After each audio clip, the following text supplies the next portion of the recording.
Welcome to Aging Gayfully. We're about adventure, leisure, travel, being a citizen of the world, traveling to destinations, and being a part of the global community as we age and prosper in body, mind, and spirit.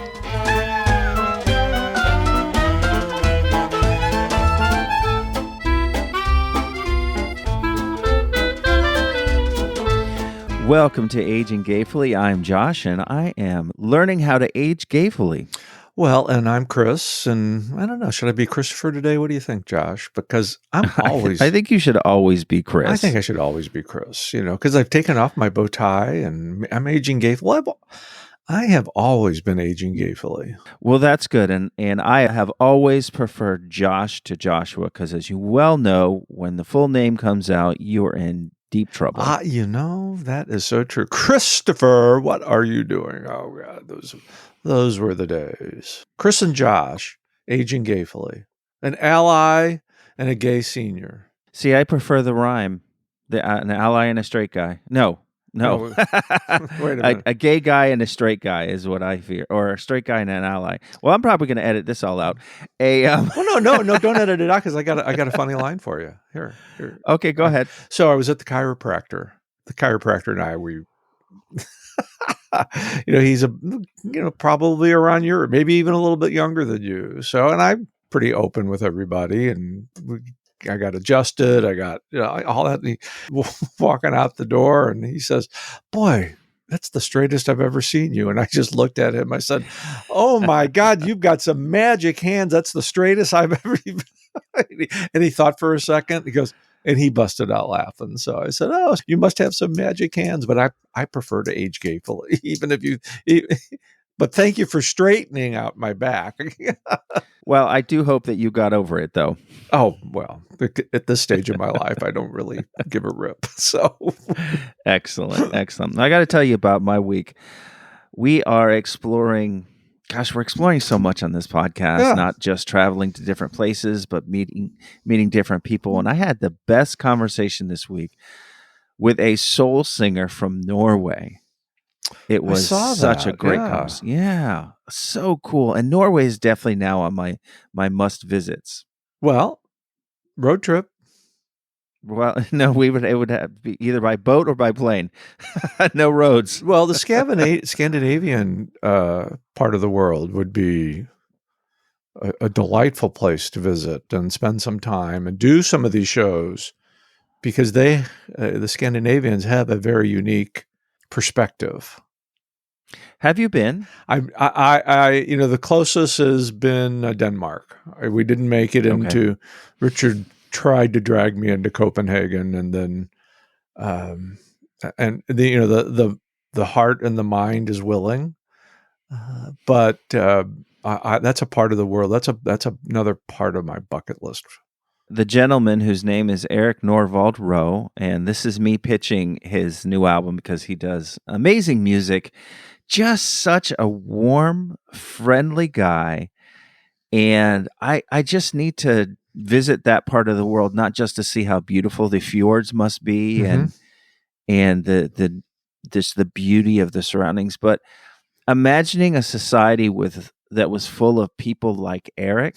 Oh my gosh. Now, I mean, everyone has their apples, but still, it just seems like they've got it a little bit more together. And I'd love to visit that and be amongst that. It can happen. It will happen, because aging gayfully is global.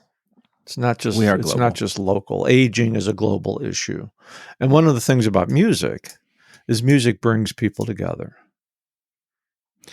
Here's the fun thing about music. Music is probably the most prevalent and easily accessible form of therapy that there is. Right. Because it is therapeutic. It is. And you've written and sung some of your own tunes as well. So, you've got it in you.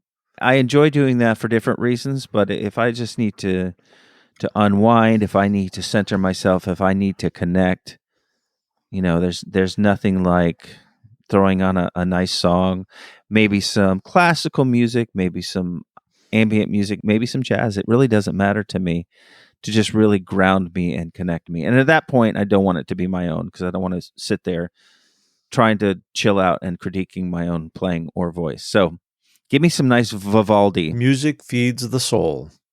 Yes. How did we get into music? Quick, because your friend in Yeah, that's right. Scandinavia. That was the highlight of my week. How is your week gone? The highlight of my week has been learning how to put together a streaming radio channel. So, and we talked, and I think in one of our previous episodes, and our listeners know that I'm dyslexic, and numbers and spreadsheets, they can tend to be a problem, and scheduling the streaming radio channel, which is a soft launch for the other project that I've been involved with for a number of years now, the Whole Care Network. It's been it's been fun. It's been challenging, and I know that there's probably tons of people out there that could do this better than I can. But it's like anything else that you do in life. You have to at least start it. But I've coined the phrase, I have watched radio this week. And what I mean by that is I've watched how the spreadsheet, which is the schedule, how that, because it's in real time, and how that maneuvers from one show to the next, and what the gaps are in between, and how those gaps are filled. It's like, I think I have it figured out, but probably not. We shall see. We shall see. We shall see. But we digress. But well, no, we progress. We progress. That's right. I like that. That leads into the idea of how you spent yesterday, and then that's going to be what we're going to talk about today. Right. And this is a project that's very near and dear to my heart. And I think it's a project that no matter what side of the fence you're going to be interested in. And it's kind of why I wore my green shirt today, because it's called the My Green folder. Now, why green? What do you think, Josh? Why green? Green. What does green mean to you? Well, first of all, I know that it's not easy being it. Yeah. Very good. Life, plants, life, hope, plants, the Irish. Mm-hmm. But I mean, that green is life and living. Green is go. Yes. Oh, green is go. Very good. I like that. Green is living. It's part of vibrancy. It's part of life. Green gives life. We bloom again, and it's green. And all throughout the caregiving experience with my deceased partner, Richard, I carried a green folder with me wherever we went. And that green folder had all of our important documents in them, our life plan documents, our Richard's medicine history, everything that was pertinent to care, to life. People might be thinking, well, why would you carry that around? What's the significance of that? Well, emergencies happen at a moment's notice. I know, do you prepare for emergencies, Josh? I try to. I mean, I am a parent of 4 children. Yeah, you're a parent. So, you kind of got that in your mind that, things could happen. But as a parent, have you ever had to worry about, or as a spouse, have you ever had to worry about not being recognized in a medical facility as an authority on the person in care? No. Nope. No. Well, there's this little issue called marriage equality. Well, it's not an issue anymore. It's really a law. That law became in effect in 2015. Richard died in 2014. March 9th of 2014. I had to carry my green folder around with all of our life documents, healthcare proxies, power of attorney, surrogates, all of them, so that I could be ensured that I had legal rights to Richard, and I could speak on his behalf. I could be his advocate. I could be the person who can facilitate what his wishes are legally. because we didn't have that marriage certificate in our hands that provided that instant recognition. And that's why the My Green Folder Film Project is so important, especially and timely in today's volatile political conversation about the LGBTQ community. I think we lose sight as time goes on, and history does repeat itself. But the reason the My Green Folder Film Project is so important, because not only does it tell our story of love, care, and commitment, it tells the story of why marriage equality is so important, and it gives the legal authority for two people who are caring for one another to supersede any type of bigotry that they're going to find. Because you can have the marriage equality, you can have that certificate, but one thing that you're never ever going to change is some person's bigotry. We hope people get a light shed upon them, and that bigotry kind of removes themselves. But I think one of the things that we've seen here in recent history is bigotry is prevalent, and it comes at its worst time, especially at the end of life. I'm not aware of any faith-based organization on this planet that is a proponent of somebody dying alone. And it boggles my mind to think of, why do I have to have a document to prove that I have legal authority of this person that I've loved and cared for years? But you do. Not only on the legal side of it, but dealing with families. All too often in my experience as a social worker and working in the gay community, you hear these horror stories of families that have been disconnected to their gay brother or lesbian sister, where all of a sudden there's a health calamity and the family just kind of swoops in and leaves the long-standing partner on the curb. It happens. It happens time and time again. And these legal documents, that's why marriage equality is so important, because of the connection death has to marriage. Now, that's kind of a shitty way of saying it, but we don't think of it. We don't think of it at that point when you get married, and till death do us part, when sickness and health, all those meaningful terms become reality. Hopefully later rather than sooner, but they become reality, and they hold court. And I don't mean on a tennis court. I mean in a legal court.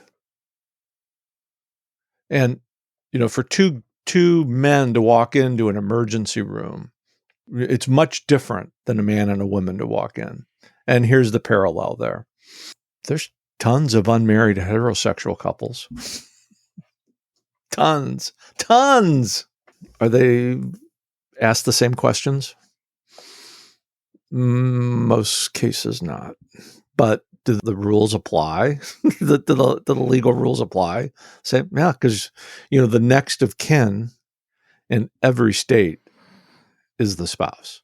So if you don't have your legal ducks in a row, whether you're straight or gay, if you're unmarried, you're in peril to whatever that state rules and regulations are.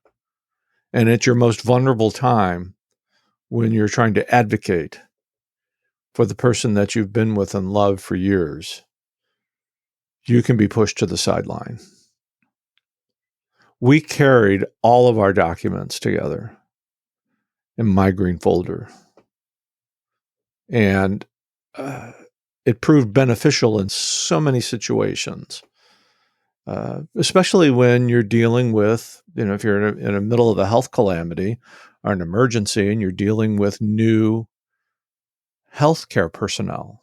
We established a relationship with our primary care physician, with our oncologist, all the different specialists that we came in contact with during our uh, cancer journey. But there were times when there were people that didn't know us. Invariably, the question is, and what is your relationship to Mr. Schiffer? Well, my relationship to Mr. Schiffer is he is my life partner for 11 years, and I'm his caregiver and healthcare proxy and power of attorney. End of conversation. Here's my documents. So I think, especially in our Western culture and society, we often have a hard time about talking about end of life wishes and documents and what's needed. And I think 60% of the people in the United States don't have a will or life documents in order. That boggles my mind, because emergencies happen, whether you're gay, straight, but if you don't have your documents in order, you're really screwed. You'll have other people making decisions for you, and I can guarantee you're not going to like their decisions. And that's why this My Green Folder film project is so important, because it not only speaks to the importance of marriage equality and the calamities that happen in an emergency and in healthcare specifically, but in the legal systems, but it talks about why something like this is so important in today's climate. Healthcare it should be a given, not a privilege. Healthcare is for everybody. And especially when life transitions. And we've taken this film project to where we've demonstrated the importance of not only having the documents, but how having your documents in order are important, not just for gay people, but for everybody. The My Green Folder film project is also a love story. Our story is really no different than anybody else's. It just happened to be about two men who actually loved each other, who could have been your neighbor. I think we get caught up in too many connotations that we don't know anything about. And I guess what I mean by that is, if you can't just judge a book by its cover. Well, I can't talk to that person because they're gay. Well, you know what? I said I had a funny thing happen here at the condo.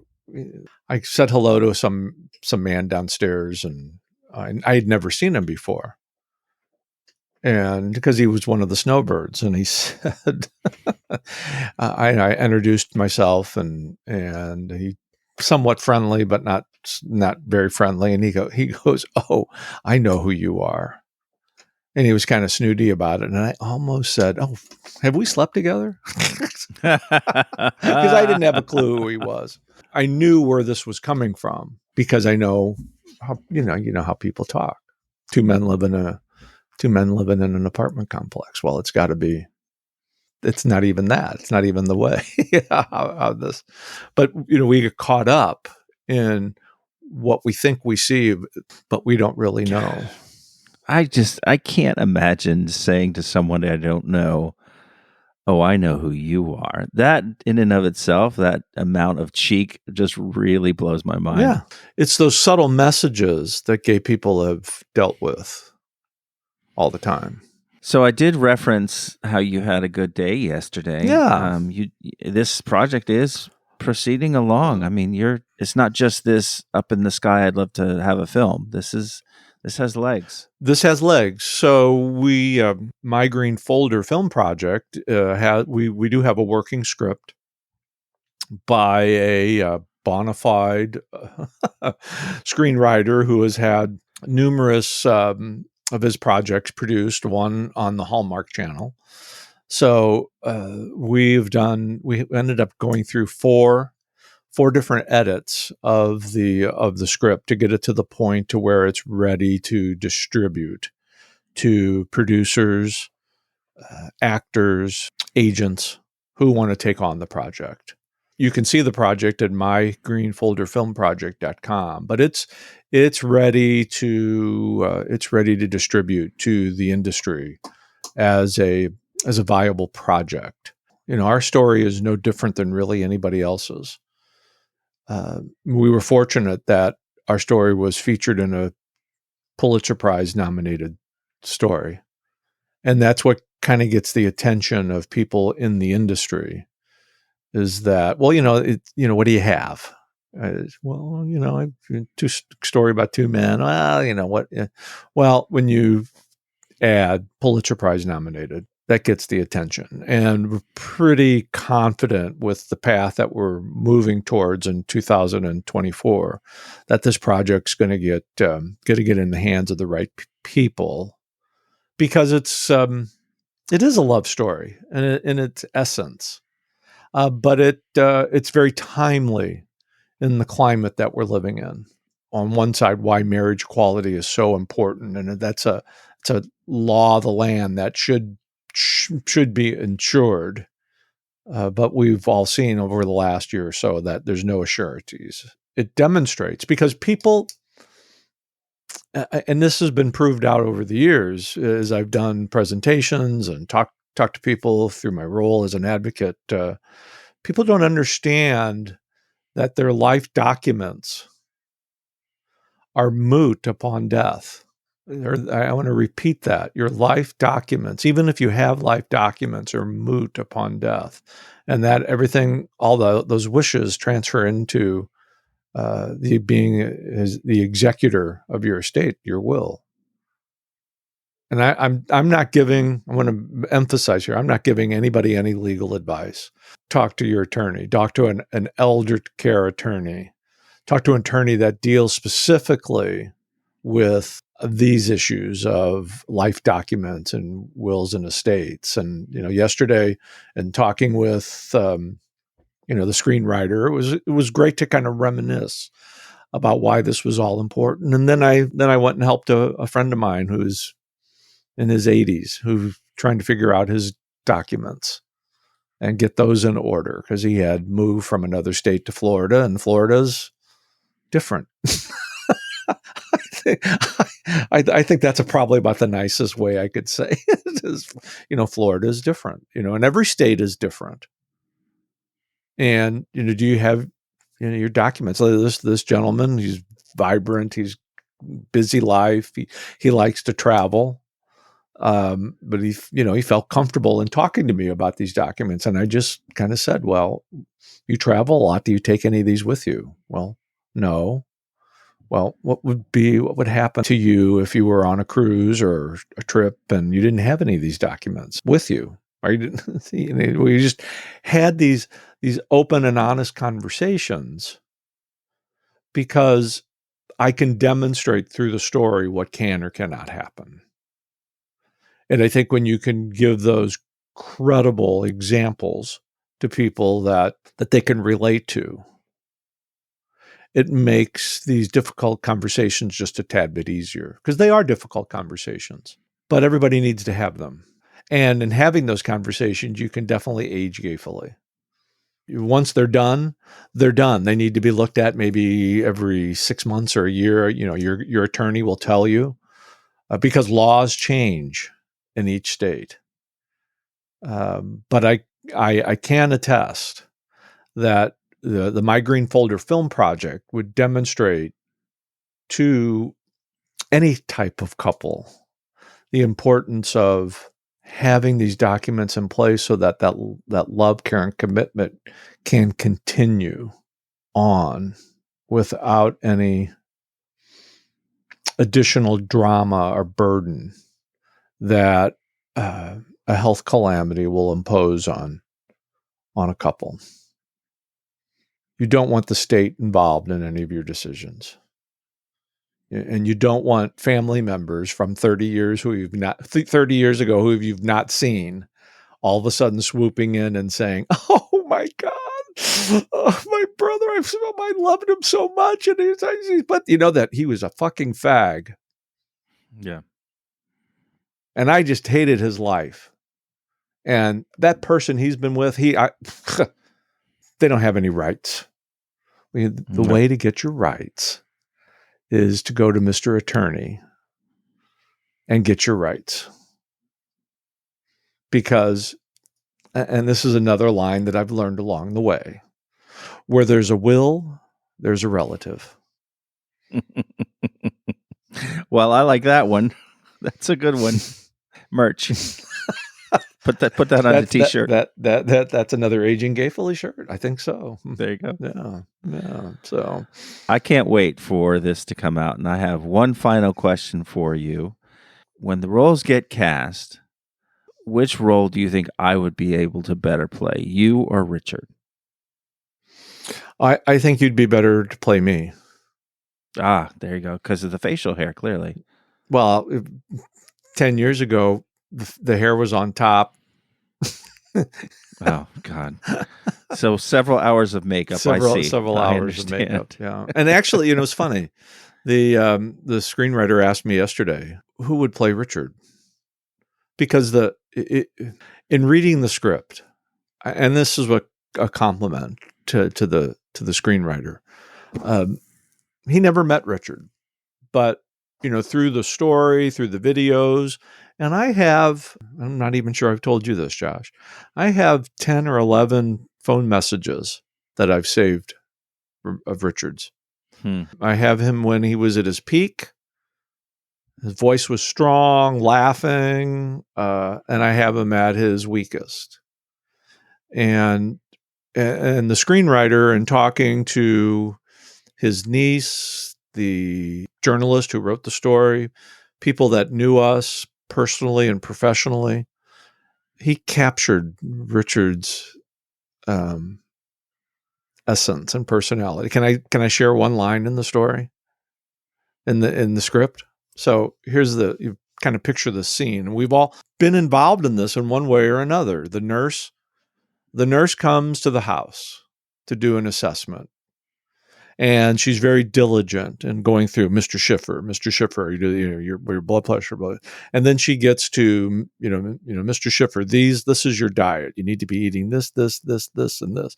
And he looked at her and he said, "Lady, look, I'm between 82 and death. I'm going to eat whatever the hell I want to eat."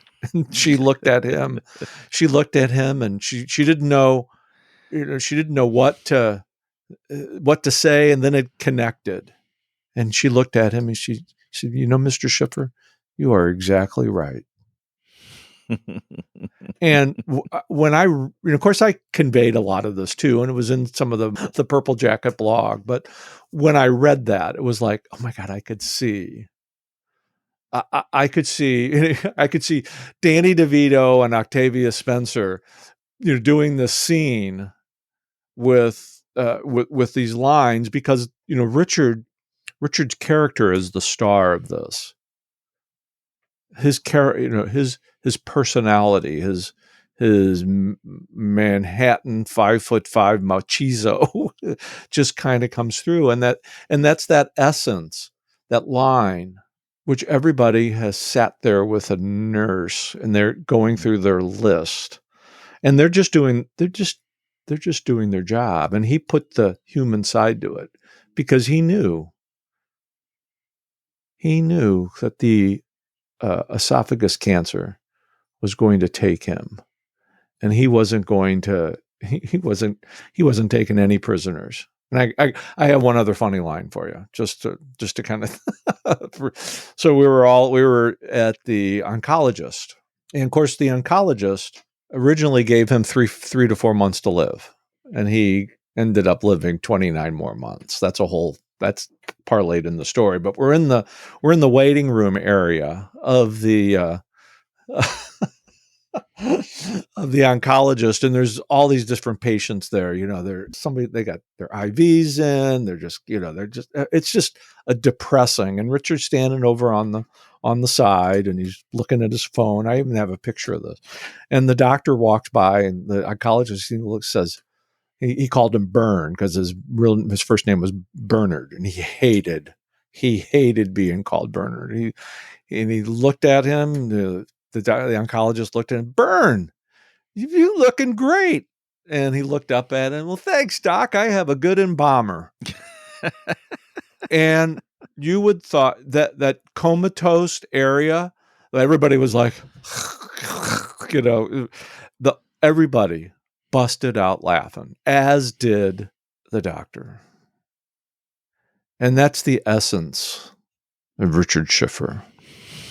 That's what I miss the most about him 10 years from now, 10 years ago.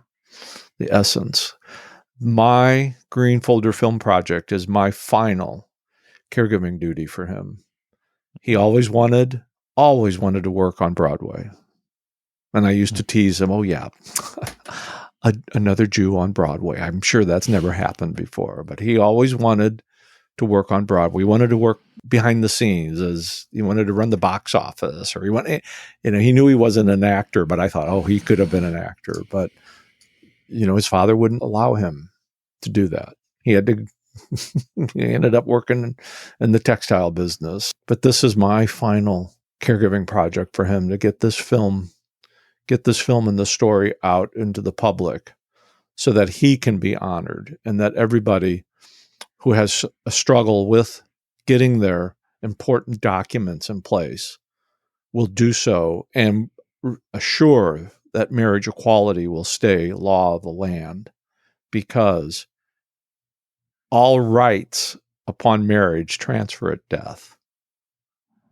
And we don't have that conversation in this society. Well, like I said, I can't wait.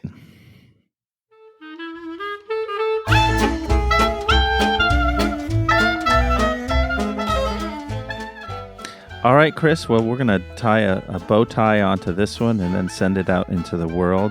Where can people interact with us? How can they get a hold of us? They can interact with us at AgingGayfully.com, and they can email us at yesiam@AgingGayfully.com. They can see a preview of the film project at mygreenfolderfilm.com. But I think, Josh, we want to hear from our listeners. Do you have your documents in order? And if you don't have them in order, what's holding you back? Do you need some help and direction on where to go? Have you had a problem dealing with a healthcare system? We want to hear from you. We want to help you. We want to point you in the right direction. Yeah, get in touch with us. We want to build a big, vibrant, happy, caring, supportive community around Aging Gayfully, because that's what it means to age gayfully. That's what it means to age. We're all aging gayfully. You don't have to be gay to age gayfully, but it does help. All right, folks. Okay. We'll talk to you next week.